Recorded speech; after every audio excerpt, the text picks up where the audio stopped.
You're listening to the Options Insider Radio Network.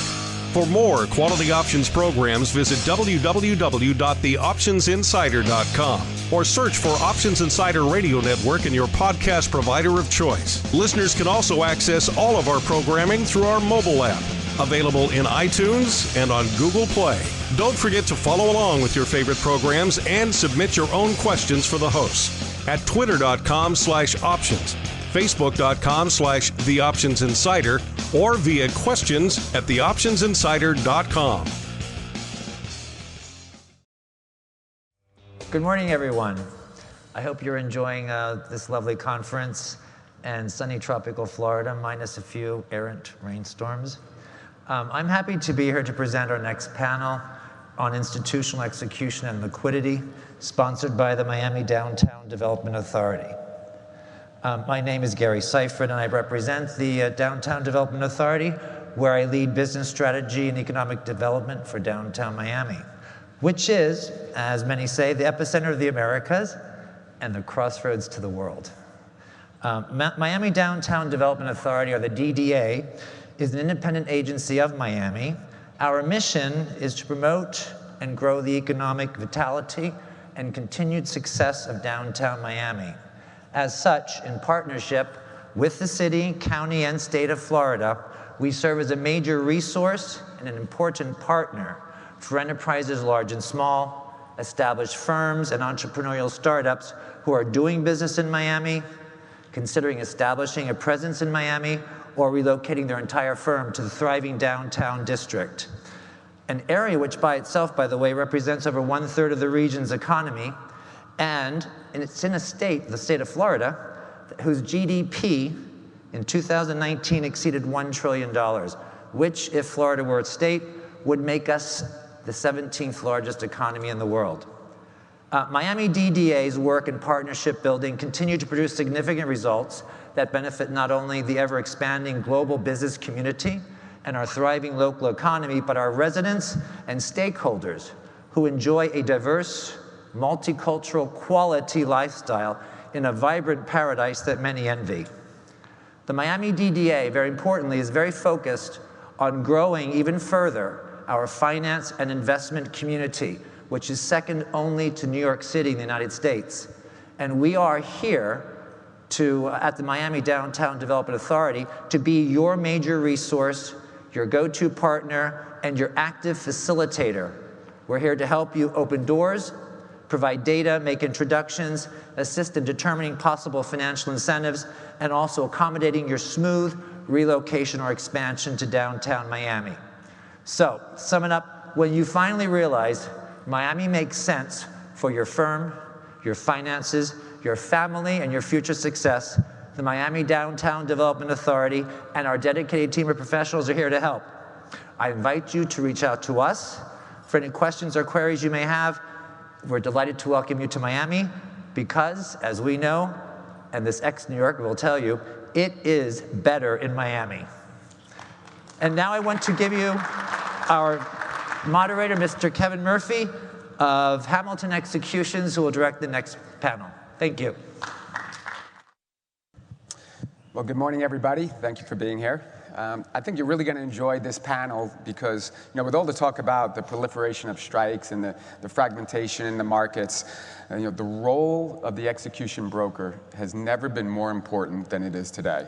So I'd like the panel to just introduce themselves and say a little bit about what they do. Sure. Craig Reilly from Volant Execution. First of all, I'd like to thank the OIC and MIAX for having us. Director of Sales at Volant and Head of Strategy and Development. I want to thank you. Tom Martin, Head of Sales Strategy and Operations at Dash Financial, and I focus on options market microstructure and routing behavior. And for those of you that may not be aware of Dash, we're an institutional agency broker-dealer providing electronic workflow and routing-based solutions for the institutional buy and sell-side community. Good morning, I'm Annabelle Baldwin. I'm a partner at SpiderRock. I head sales and business dev on the broker-dealer side. For those of you who don't know what SpiderRock does, we operate an electronic trading system with an integrating portfolio risk management tool, mostly for the buy side.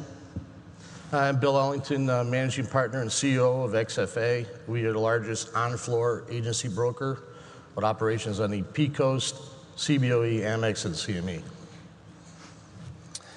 So, yesterday, we heard Tom Pettifee and Blair Hull talking about kind of like the evolution of the markets, and going back to, literally went back to the 70s and the 80s and kind of telling stories about how it was back then. And now, so the roles that you play today and the crucial role you play, in the marketplace, talk a little bit about the evolution that you've seen, in the markets and to get us to where we are today. Sure. So I started my career on the American Stock Exchange as a broker, and from there, seeing the ICE come around and the evolution of the electronic markets, we've seen a lot change. Having a market maker at Volant, we've seen a lot of the barrier to entry has been raised, and whether it's cost from co-location, market data. With that comes FPGA, microwave data to get information from data center to data center. I think the bar has been raised, and new entrants, it's a tough space right now to get into. Sorry, first panel, so bear with me on this. I think obviously with liquidity fragmentation across the market, there's a lot of, apologies. There's a lot of different, the fragmentation, the price feeds, execution types, order types, algorithms, order processing. There's a lot of different things that a market maker needs to focus on to be successful these days. So at Volant Execution, we're able to leverage a lot of that technology that the market maker has put in place, whether it be co-location, low latency data. In the speed game these days, us leveraging that technology, I think, really helps differentiate us and really helps our customers source liquidity in a unique way with our knowledge of the markets. Thanks. I think taking a look at the marketplace today, when Dash was first conceptualized in 2009, there were less than 10 option exchanges. And when you look now, there are 16 option exchanges with the most recent launch of MIAX Emerald in March of this year. I think if you look over the last 5 to 10 years, there's certainly been a shift and a decrease in the number of explicit market-making firms that are in the marketplace today. And when you compare that with today's environment, I think what you're seeing is the way liquidity is provided in the industry is in a much more nuanced and selective manner.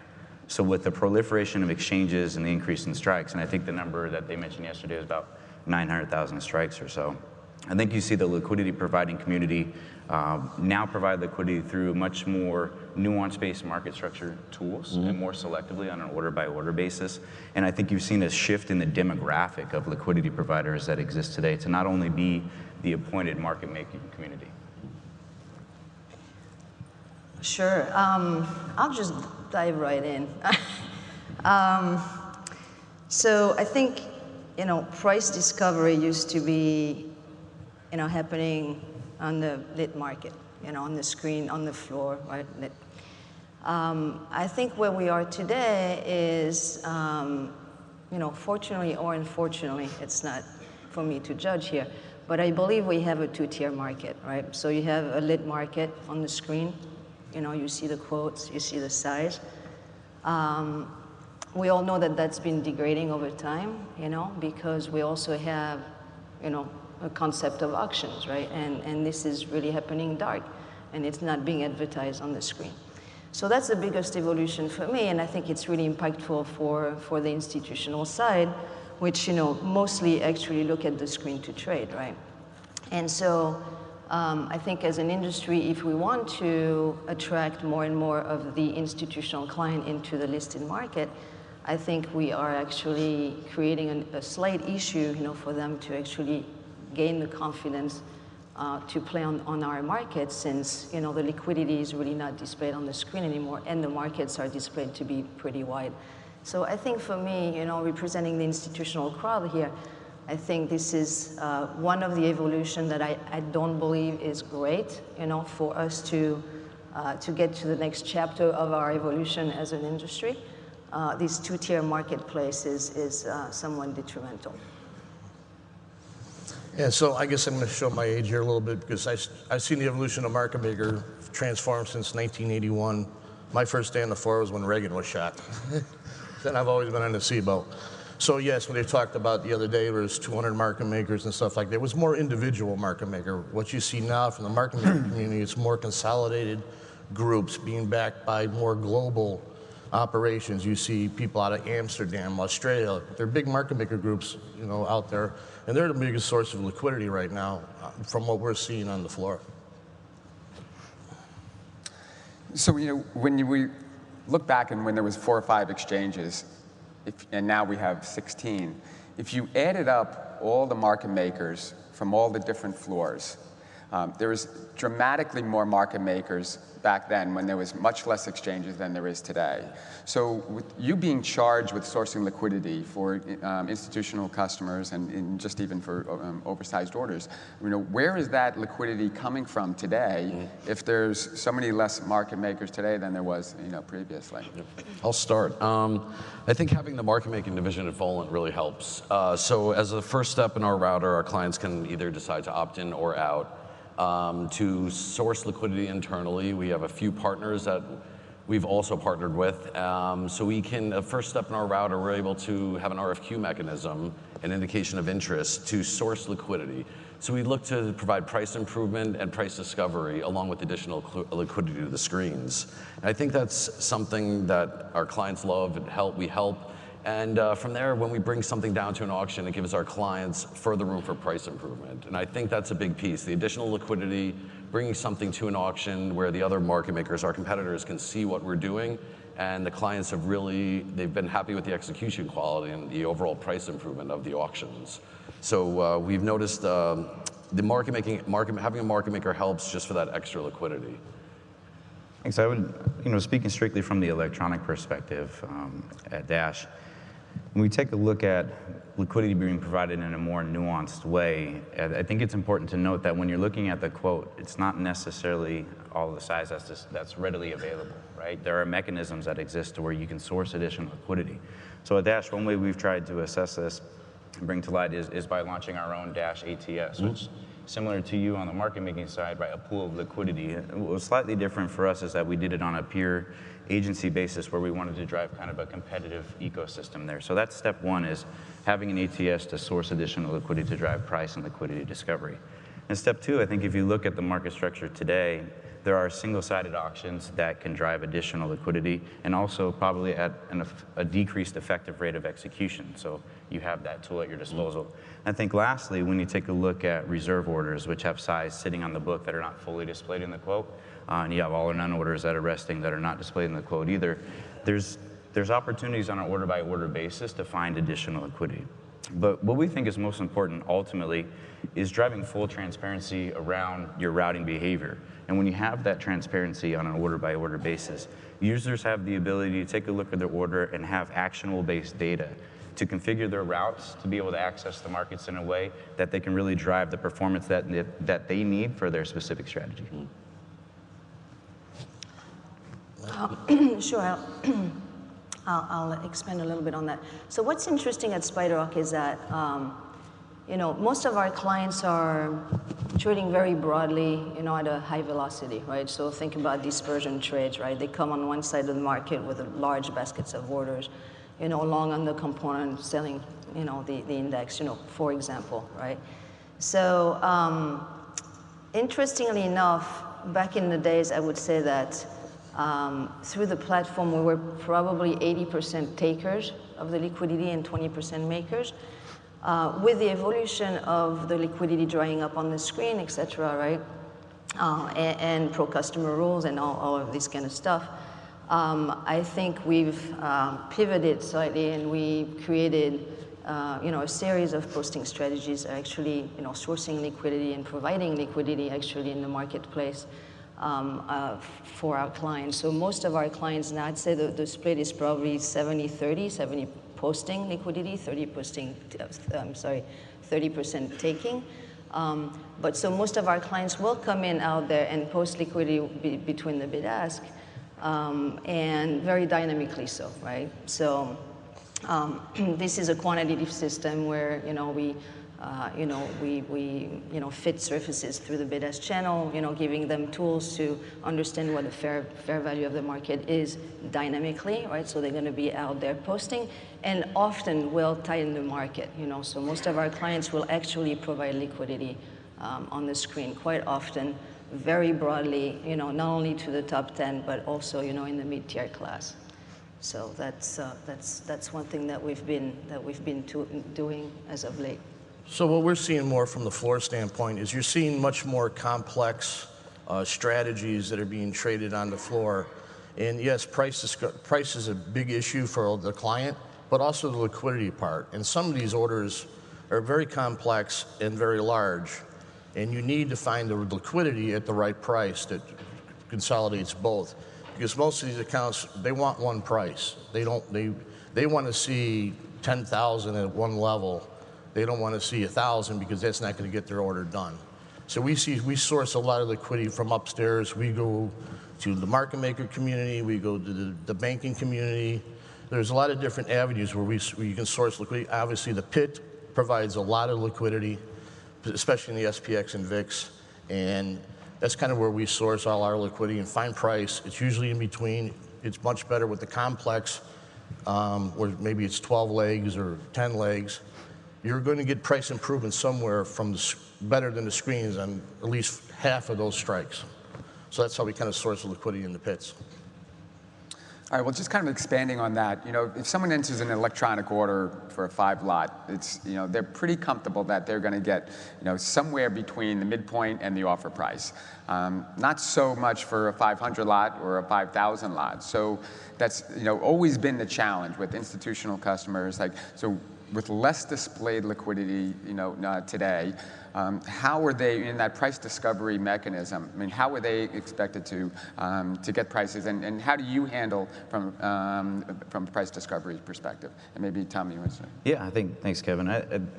When I talk to the institutional buy side myself, the feedback that I typically get is that they feel like price and size discovery is normally driven through the high touch market, as you're saying. But I think depending on the tools that you're using electronically and the sequence and how you access those tools, you can drive additional liquidity discovery and price discovery through the screen-based market. And that's, for us, why we coupled the Dash ATS into our router, which is available on an opt-in basis. So I think when you leverage tools such as the Dash ATS, paired auctions like price improvement mechanisms, and single-sided auctions like flash and complex order auctions, I think it could be a great complement to your high-touch service. I agree. I think the Dash ATS and Volant, the way we look at it is shopping an order in less than 15 milliseconds.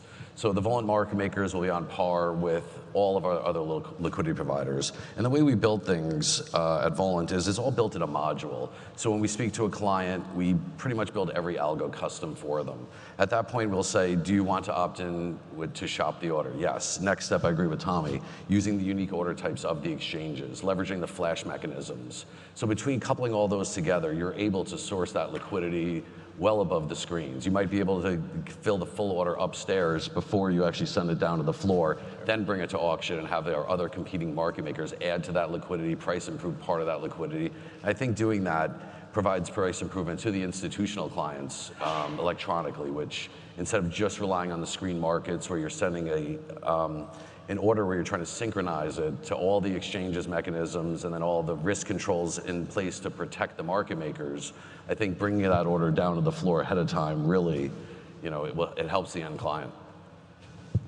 Yes, I think for us it's a slightly different approach. I think sourcing large orders via the SpiderRock system is mostly time discretion, right? So if you want to get filled on 1,000 lot right away, it might be slightly challenging, right? And you're going to cross the market to do so with no intelligence about timing it. If you give an engine, an electronic engine, whether it's SpiderRock or another, some time discretion to actually source that liquidity in a little chunk, in sort of a TWAP fashion, then you can actually achieve your goals, right? You can even, achieve a statistical mid-market, across these large orders. So I think that's a key component of what we do is, timing things right, TWAPing things. Large orders can be sourced in the, electronically in the market, or you just have to have the electronic mechanisms and the time discretion to do so. And one of the things I see is one of the biggest constraints on liquidity that we talked about, and I know it's been touched on quite a bit this week with the market makers being handcuffed with being able to provide capital and liquidity in the pits. And that's going to be a big process down the road with the banks we're seeing committing less capital to the clients and using the market maker community to help offset some of that risk. And if the market makers, I think Julie Bowers talked about it yesterday, or maybe it was Wednesday, where the Market Stability Act was passed unanimously at the House, and it never got to the Senate, and now they have to start over. So, I guess the rules at the U.S. House, if it does not become a bill under the House, the new House, it has to start from scratch. So that's going to be a big issue for constraint going down forward with the lesser capitalization from the banks, capital commitment from the banks, and more stress on the market maker community for the liquidity that's provided. Yesterday the topic of auctions came up, and on one hand, it was suggested that auctions, are contributing to the fragmentation of the markets, and on the other hand, it was suggested that they play a critical role in price discovery and liquidity. So, how do you view the role of auctions, the necessity, and especially from executing larger orders on the institutional side? And maybe Duke, maybe you can start with, for the audience, just kind of explaining, the ultimate auction market, like an SPX pit, because, most people haven't seen the pits, for a long time. We're in the world of electronic trading and execution, but there is still a massive auction going on, down on the floors. And what do you see in that, in that auction market? All right. Well, my opinion on that is obviously in a stable, low volatility market, the electronic auction place works. But if you get into a volatile, very volatile, crazy moving market, the best thing about the pit is you have a market maker standing next to you. He's going to make you a market no matter what. What we've seen in the past and a few times where the electronic market has kind of disappeared, but a market maker standing next to you is going to make you a market. It may not be the best market, but the customer wants to get something done, you're going to be able to get something done in the pit. So that's kind of the auction, or how I see it differently from the electronic side. The auction's in the pit, the market makers are making the auctions, and that's how they kind of structure that.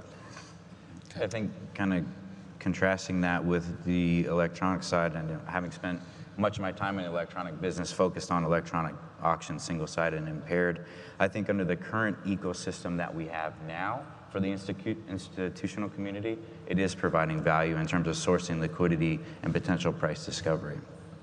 I think when you look at it from the perspective of how can I source that liquidity, how can I do it on an anonymous fashion, how can I drive price discovery, while there's an academic study probably to be had on the impact of auctions relative to the displayed size on the BBO, which came up yesterday, I think the ability to take that 1,000 lot when there's 200 up and source additional liquidity really is driven by the order-by-order ability for additional participants that are not exclusively appointed market makers to be comfortable in providing liquidity in that scenario. So from our perspective, I think that electronic auctions are contributing to the overall ecosystem by providing valuable liquidity in a time where there may be less displayed on the quote. I think one of the also big pieces of the auction of the ATSs and pairing an order and bringing it down is fee mitigation. I think now all of our clients with commissions being condensed and to be able to bring that order to auction, save the client that take fee, and also source extra liquidity, I think turns out to be a huge winner when that client gets the end of day report. And when they're billing their client 50 cents all in, and there's 48 cent take fees in SPY, if we're able to kick off that auction and charge them a much lower commission, they're able to increase their profitability. And I think that's one of the great, not to keep dwelling on my market maker, but I think us being a large market maker in SPY, I understand SPY is a lot of people's pain points. And that's one of our strengths. So even if we can just kick off the auction, whether we win the auction or not, our clients actually win. And I think that's the main goal, is having the client reduce their fees and capture that liquidity. Very good. So, yeah, I wish the auctions were not existing. But since they exist, you know, we have to, of course, play with this mechanism. And I think the CBOE, who is there from the CBOE, has to open AIM to institutional clients. That has to happen. Let's just make it fair and equal. You know, let us play and let us just bring this institutional flow to you guys. Sure, you know, I think it's just today's reality that you know there's a lot of liquidity sourced, you know, through this mechanism. Probably 90% of the retail flow is handled that way. But just let you know the institutional flow and clients play in it. I think, you know, at least the institutional clients that we handle did not necessarily have the system in-house, fast enough system to respond to those auctions. So, you know, they're going to lean on system like Dash or like Volant or like SpiderRock to do so. So it's a technology play. You know, it's it's on the electronic side. If it's value add that we can bring to the picture. I'm just a little concerned about, you know, the current market structure about this. I think one other way to increase liquidity in the auctions, they're not going anywhere, I think is to lower the market maker sliding scale. So when a market maker responds, if one market maker has a lower rate to execute than another, if we can get everyone on par from the big guys to the new entrants, because it's all tier-based these days. So if you can get everyone on a level playing field, I think you'll have more responses in those auctions. I think, Annabelle, just to expand on your point, what you're alluding to is the distribution of those auction-based feeds so that institutions can respond to those auctions, right? So when we take a look at our market structure today with the number of auctions that we have, I think Greg had mentioned yesterday that we have 11 price improvement mechanisms that exist today. If we're able to, at Dash or Volant, expand on like an auction-based response mechanism and normalize a feed and provide it to the community, given that you've seen the demographic change in the market making community over the last 5 to 10 years, I think it's another way to provide, again, a comfortable base liquidity for that participant to then further drive price and liquidity discovery for the institutional community. Very good. Well, you know, another sometimes controversial topic is dark pools, but they play really a critical role for institutional customers, both in the options and the equity markets. And it's really all about information leakage and trying to prevent that. So just what are your thoughts about dark pools and the role that they play in the options market? Yeah, I guess I'll start with that one, given that we launched an ATS in February of last year. So our concept really was to see if there was an appetite by the institutional community to leverage a tool that's off exchange to try and drive price, liquidity, and fee mitigation, right? Price discovery, liquidity discovery, fee mitigation. In the options market today, right, there's no TRF, so you still have to bring it to a paired mechanism, which ultimately could drive additional price discovery or liquidity discovery. So for us, we wanted to marry the concept of a dark pool-like behavior, but we wanted to give it a little spin and be fully transparent around it. So we have a tool that we allow on an order-by-order basis where you can go in and you could see that you're sending your RFQ into who, what do the price responses look like? What does it look like when it goes to the exchange? And what does that price improvement really look like? So I think when you marry or harmonize the concept of still leveraging the price improvement mechanisms at the exchange and providing transparency around your routing behavior, people become comfortable with opting into lit-based dark pools, if you will, or gray pools, and really driving a better experience for the client. So from that perspective, I think dark pools can be a value add, depending on how you manage your routing business. I agree. And as we know, the barrier to entry is pretty high. So if you can get the smaller liquidity provider to provide liquidity, they'll be just as aggressive as the larger people. So pooling those groups of smaller market makers together to source additional liquidity, I think we find that we're able to source liquidity larger than all 16 exchanges together.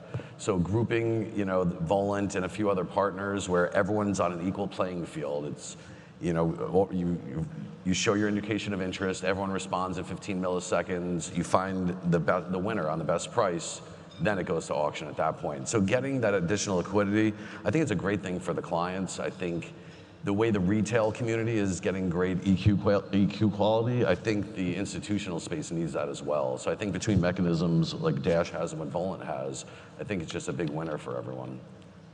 And but in the term dark pool, again, sometimes with a negative connotation, but it's always been about oversized orders. Just that the non-display of that, or the giving out of that information. So the lack of information leakage. That's what larger customers trust in you. And even from an XFA perspective, your customers are expecting you to almost act like a dark pool, not let the whole world go, and you're not going to let everybody know what you have, but kind of gathering that the indications of interest without the world seeing it, and that's kind of acting like a dark pool.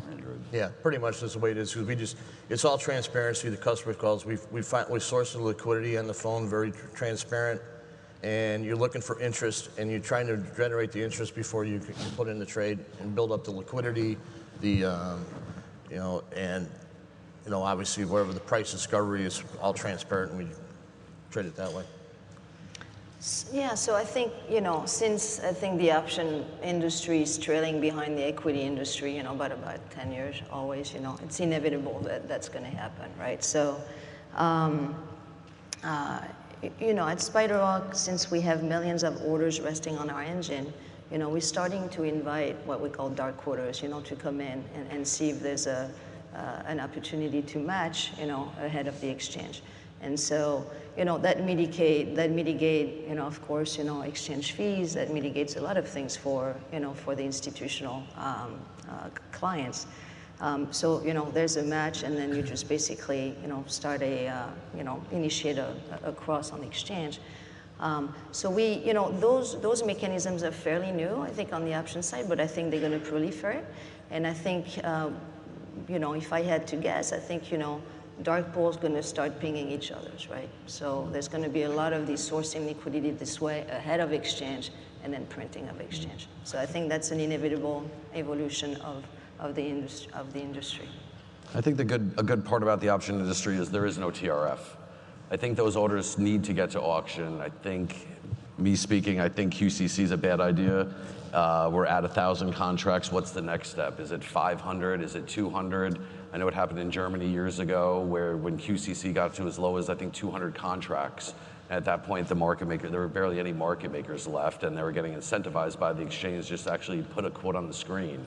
So I think the more we can get the orders back, at least in auction, for other liquidity providers to see and provide price improvement with, I think as long as there's not a TRF, I think everyone will be happy. Very good. Well, shifting gears a little, it's interesting that at this conference there was not an SEC speaker this year, and maybe not too many regulatory panels that I was aware of. So. How do you help, and maybe that's because everybody in the audience is constantly getting burdened with all kinds of regulatory challenges every day, and you don't need more of that. And so, without getting into the weeds, how are you helping institutional customers, deal with the regulatory challenges that they're facing today? Sure. Please. Me first? Okay. So I think when you look at things like 606 and the enhancements that are coming out in October now with the delay and things like CAT, I'll start with 606. So 606 and the enhancements to understand how a broker is routing, what the impacts of our fees and rebates, and more transparency. That's something that Dash feels has been in our DNA since we've started, right? Our core principle and philosophy is providing full transparency around our order behavior. So as 606 has proliferated here in terms of requirements, what we've done is gone out and tried to educate that, hey, this is available. This is what we do. And it's available there for you to go out and leverage and get everything you need back as a service that you can provide when requested. So 606 is something that we're excited to assist on. When you look at CAT in the coming months, since testing starts in December, and the systematization of voice brokered orders, we're really excited about that, to be able to support that concept through a product we have called Broker Point, which is a network of floor-based or interdealer brokers that you can access in a systematized methodology. So from our perspective with 606 and CAT, we're extremely excited to be able to facilitate the needs for our clients, and then given the position where we are sitting in between so many different business models, I think it's incumbent upon us to drive a very deep interest in the overall regulatory landscape and being able to deliver products for our clients that ultimately serve so they can meet their regulatory obligations. Yeah, I would expand outside of that. When you deal with the institutional crowd, you know, they're asking a lot. You know, there's cybersecurity requirement. There's all kinds of compliance requirements. You know, you know, we often, when we onboard a new client, you know, there's going to be a 40-page, you know, questionnaire on all the aspects of our technology, speed bumps, you know, et cetera, et cetera. So there's certainly an aspect, you know, the regulatory aspect of it is certainly an aspect. But I would say that, you know, they offload a lot of their requirements on us. So system like ours or companies like ours, and I think Peter Zhang actually, I'm sorry, I always call him Peter. Tony Zhang, sorry, Tony. Yesterday mentioned that on the panel, but you just go from being a technology provider, you know, to a professional service provider. So you have to be so much broader than you know, what the core business, which is the routing business, right? You have to actually just be able to offer compliance support, and you know, and all sorts of different services to an institutional client. So the onboarding, you know, time that it takes, you know, to service that crowd, it is long because of that. But it's very interesting. You know, it makes us sticky, you know, with these clients. They trust us to do the right thing. And I think, you know, the evolution of firms like the firms that are represented on this panel is crucial to, you know, for the institutional space. For that reason, alongside, you know, our technology on the routing side. I guess the best way I'll say it, we don't do routing. What we do from a regulatory to help our clients is obviously our on-floor terminals. When we do the trade, we attach them to the client's OMS system. The order flows right back into the client's OMS system on a real-time basis, and he knows exactly what his position is. That's how we kind of help them on the regulatory, so there is an electronic trail of their order. We don't get into the 606 routing as much as we're not obviously a routing firm. Lucky you. All right, so, you know, looking forward and kind of going back to the evolution of the markets, I mean, one thing that just keeps coming up, you know, over and over is AI, or artificial intelligence, and the use in the markets today. And when you look at everyday life, it's, you know, there's facial recognition, there's, you know, using Google, and there's, you know, they know everything that you like and what you want to buy, and it's all of this, you know, machine learning, memorizing, you know, kind of your behaviors.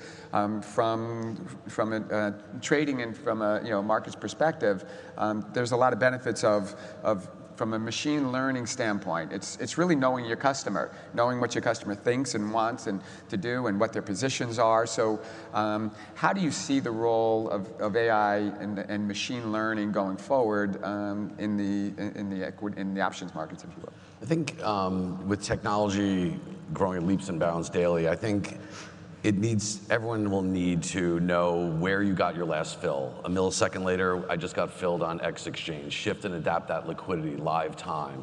So we do that now, where we're taking historical data over previous days and live time to see where we just got a fill. How do you quickly move it to the next exchange? Flash that auction one more time. As Tommy mentioned earlier, with the hidden all or none orders, that's a great way where you start getting a fill, you know there's something behind it. So let's go there again, and just constantly, the router has to constantly evolve and know where it's getting the fills from. And I think that's a great way that the technology is growing, and there's great ways to find additional liquidity if you know where to look. Yeah, I think I would second that. You know, in terms of AI, I think it's a term that is now being brought to light more from like a nice marketing push, right? But in the routing space, I think this is a concept and something that we've been leveraging for some time. And I think what's important to understand about AI, or the principle there, is under my last market condition, what was the outcome? And how can I leverage an optimal outcome again under the same market condition? So for us at Dash, that's something that is organically part of our routing stack today, and something that I think people would just become more aware of over time, given its kind of recognition by term in the industry. Yeah, so machine learning is something that SpiderRock has lots of experience in. We've done it commercially for a decade. We did it, as a proprietary trading system prior to that.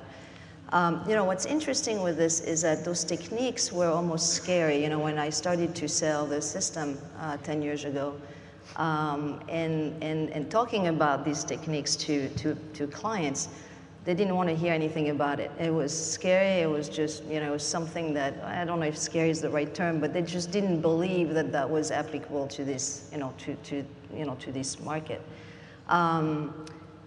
Like you said, I think, it's been adopted broadly, across industries. So I think people are more familiar with it and what it means. So now it's always part of the conversation. People are interested to understand what it is. But I think what you guys need to know about AI is that it's all about scalability, right? And it really allows our client to not micromanage the execution of their orders, right? So that's what the system does based on historical data. We time things correctly, right? That's what AI does. It's retrained overnight. It's looking at parameters continually. So now it's freeing those institutional clients to really focus on what to trade instead of when to trade, right? So that's really what AI brings to the picture. Very good. So looking, not to ask you to look into a crystal ball, but let's just say if you could speak for your customers, what do the institutional customers care most about today? Like what would they want to say, to the audience or to the regulators exchange? Like, this is what we really care about, and this is what we should focus on. But so what do you think that's their biggest needs and cares? I think liquidity capture, number one, fee mitigation, number two. I think when, I forget who mentioned it earlier, but when you see through the 16 exchanges, when you see on the NBBO 1,000 contracts, the chance of you getting that or getting close to it, it's a speed game these days. So I think the capture rate's number one, fee mitigation number two, and going back to compliance, which you mentioned earlier, the electronic life cycle of that order, from following it from beginning to end, and we know this, I know everyone else on the stage does, compliance is driving the business these days. So we're all spending a fortune on it, and I know the banks, the IDBs, all the different brokers out there, I think that's a big point to focus on, is just the compliance piece as well. I think for us, it's really the concept of transparency, but transparency almost through education, right? And when you talk to the institutional buy-side community, there's a lot to go through. When you sit up here and you talk about the different layers of routing, it's new to a lot of people.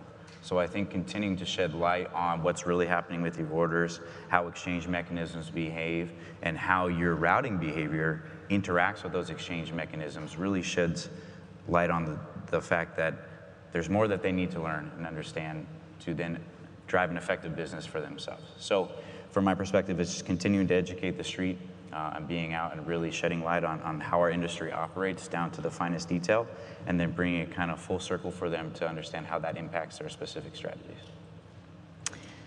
So one of the beauty of this space, the institutional space, certainly our client base, there's no capital constraint, none, right?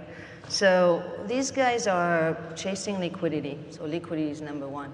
But when liquidity dries in a market, right, they're going to shift their capital from that market to the next. So as a system that supports these guys, the challenge is liquidity in the markets that you support. And if the liquidity dries up, they've shifted away from it. So our challenge is to get broader, right? To To be able to support not only equity options, index options, but to support options on futures. And now you have to go to across the planet and just go to Europe or Asian market to support, those products out there, because those clients now have shifted their attention somewhere else. So they're chasing liquidity around the planet, particularly the vol traders. And so that is, that is a challenge, right? But that is also the beauty of this institutional space. And I think if we do things right on the market structure and, as collaborating, together here, I think there's a massive opportunity to go exponential, with the growth of this industry. But I think we need to recognize what these guys are doing, what they want, what they need from our market, which is, transparency, access to liquidity. So that, that's the next challenge of this business. But for us, it's chasing liquidity around, for sure, due to their, no capital constraint. What we're seeing mostly from our customer base is when we talk about liquidity and transparency, it's the outbound liquidity after they've put the trade on. It's them being able to get out of a trade and make sure there's liquidity there. That's the biggest concerns that we see. A couple of clients I've heard they've used the word reverse engineering, where they put a trade on with somebody, but they go back to that person to come out of the trade. They don't have the trade on anymore. They've laid it off somewhere else. So it's starting from scratch. It's not you're starting from scratch to get out of an order that you already put on. So I think the biggest concerns that we see is the outbound liquidity, and that's the biggest concerns of our clients. I think Tommy made a great point earlier. Sitting down with your client, almost as a consultant, what are your end goals? What are you trying to do here? I think the way we accomplish that at Volant is with the modules we build, all the different routing game plans. So if you can learn what their end goal is, if they don't care about fees, what's their end goal of this algo that they want? Piece together those game plans, and I think that's a great way to do it. I know that's the way Dash does it. I know that's the way we do it. And I think just the consultative approach with the client, finding out what their end goals are of each order, whether they have one algo or 20 custom algos, whatever they need, they'll choose that algo for their specific order type. You're going to treat a 10,000 lot of Spider different than you're going to treat a 100 lot of Telray. So knowing what the product, what they're trading, and how the screens react to those larger orders in those names is a great way to work with the clients. Yeah, I think that's right. I think the consulting approach when you deal with these kind of clients is huge. You don't sell something.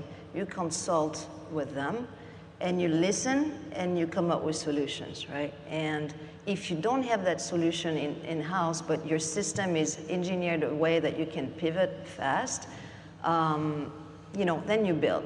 And so, and you guys are probably the same way, but we are continually building tools. We're continually optimizing what we're doing. The platform is not stale to a fault sometimes, right? But it's a continuous evolution because of this consulting. And that's just a key to servicing the institutional crowd, for sure. Agree. Very good. Well, before we go on, I'd like to open up questions for the audience. Anything regarding for the executing brokers or regarding institutional executions?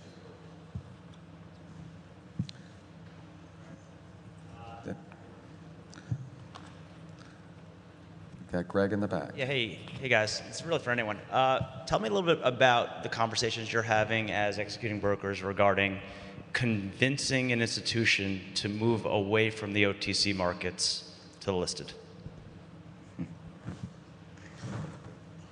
I'll answer that one because I've talked to a lot of people that were in the OTC market, and that's the problem that they have. They have to go back to the one shop.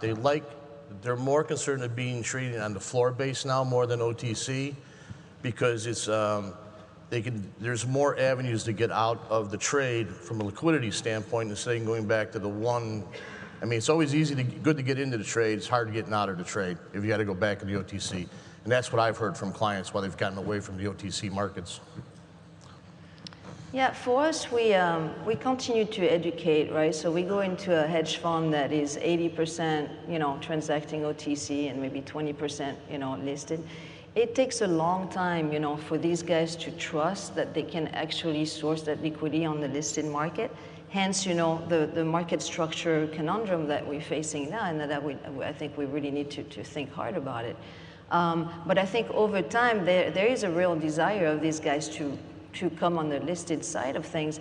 And the more they get familiar with the electronic techniques or what you're talking about, you know, the faster that transition is gonna happen. But we all, you know, it's education about our markets. We absolutely have to display on the screen, you know, probably more liquidity if we could. But I feel it is happening. It's always in the conversation for us. I agree. I think, Greg, that's a good question. And from our perspective, sometimes what we're hearing is that it may be cost prohibitive to be in the listed space, right? So I could do that OTC and save myself some cash. So I think at the end of the day, it's our responsibility to really articulate that to the exchanges and educate the exchange community on what we're hearing. Mm-hmm. That way we can grow holistically the pie in the options business, which collectively is a benefit for all of us. Mm-hmm. Any other questions from the audience? We have one back here. Hey, Kevin, I'm wondering if you can provide an update on the mutant ninja wolves and their sheep. We just talked about that backstage. There'll be no comments on the mutant ninja wolves, if you will. But you know, and actually the analogy that I made several years ago, you know, still exists today, and maybe, you know, if anybody wants to comment on it now of how it's progressed, but the analogy was that, you know, market makers, with the proliferation of strikes and exchanges, you know, we're seeing so many less market makers because, you know, they have to push out so many quotes, and when you multiply how many, you know, quotes they have out there, it's just you're spread out and you have millions of quotes. And I made the analogy to being sheep, and that, you know, there's all these sheep out there. Market makers are like the shepherd, and, you know, these models that can pick off market makers when news comes out, you know, market makers have the ability to pull their sheep in, you know, off the pastures very quickly, but these mutant ninja wolves, if you will, thank you, Geraldine, would come in and attack the sheep. And so it's been addressed, and market makers are getting much better at pulling their quotes back quickly, but it's still a significant challenge. And for market makers, you know, it's going to be continuously a challenge going forward. And as you get more and more of these quotes and more exchanges, that's going to be a major challenge for market makers. So agreed. I don't know if there's any thoughts on that, but it's hard to follow up Ninja. The ninja. So any other questions aside from mutant ninja wolves? Darwin? What changes would you like exchanges to change to help the businesses? Well, I think when you talk about... The question was, you know, what changes would you like to see? What changes would you like the exchanges to make that would help your businesses out? I'll start with that one, I guess. You know, when you brought up a concept of the two-tier market, right? And I think it's interesting to look at the principle of a two-tier market relative to the displayed size on the BBO. And I think one thing that we've done a great job of in our industry is expanding on the concept of risk protections in order to substantiate a viable market that's out there where market makers are comfortable quoting liquidity, right? So I think looking at the market holistically relative to auctions of when they were launched and what the impact they have on the marketplace now would be an interesting study relative to driving a more healthy quote, right? So when you talk about the institutional buy-side community, what would help all of our businesses and everyone in this room most likely is driving a good marketing piece, right? Driving a good display for people to say, hey, if I hit the button now, this is what I'm gonna get. So I don't know that we need to change it because I think we have a healthy market system right now, depending on how you access the market. But I think further risk protections to drive a better quote for people to be comfortable in the marketplace is something that we can always step back and take a look at. I think the fee differentials between like the highest and lowest tiers creates a large barrier for new market makers. So I think getting everyone on the same playing field, I know some people are for or against PFOF. I think maybe eliminating PFOF might be something to look into. I think market data costs are something, if we could all get out a universal SIP feed, paying for a native feed on every single exchange. I think kind of eliminating something like that might be good for the business, but those are my opinions. Hope I didn't. All right, well, on that note, unfortunately, they're getting buzzed for time is up. So I'd like to thank the panel for contributing and thank all of you.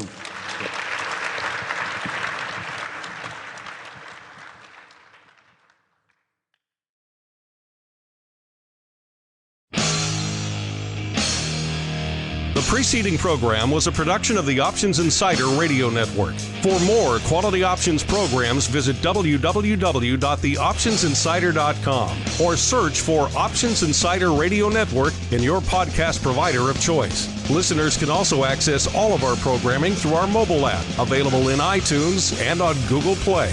Don't forget to follow along with your favorite programs and submit your own questions for the hosts at twitter.com/options, facebook.com/theoptionsinsider, or via questions@theoptionsinsider.com.